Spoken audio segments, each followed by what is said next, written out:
It's a sad story, and every parent or suicide survivor, would feel the same, obviously. But David was 27 when he died.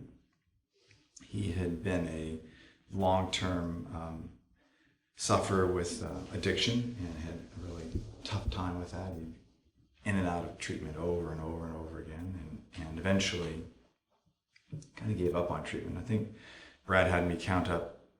There were 29 different interventions we tried, many of them for weeks at a time. And anyway, he ended up putting himself in jail as his last form of therapy.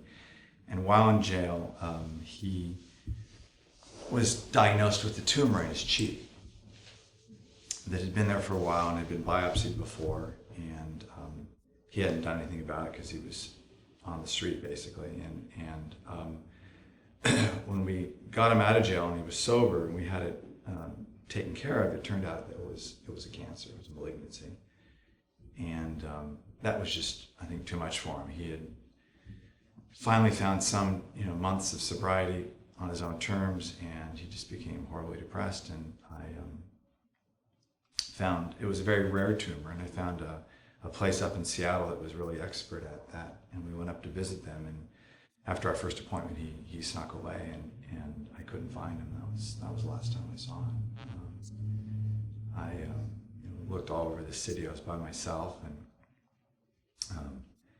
just couldn't find him. And eventually, I just gave up and decided to go home because he had done things like that before, and not the first time that he'd disappeared. Right.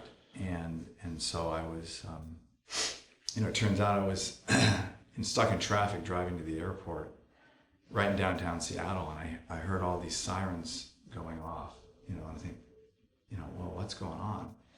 And eventually got to the airport, sat down, and I got a desperate call from my daughter who was home that some investigator had called the house, and she was very frightful and crying, and she didn't talk to him. So I called him back, and it was the coroner's office. And it turns out that I was sitting in traffic about 4.5 blocks from where he chose to take his life.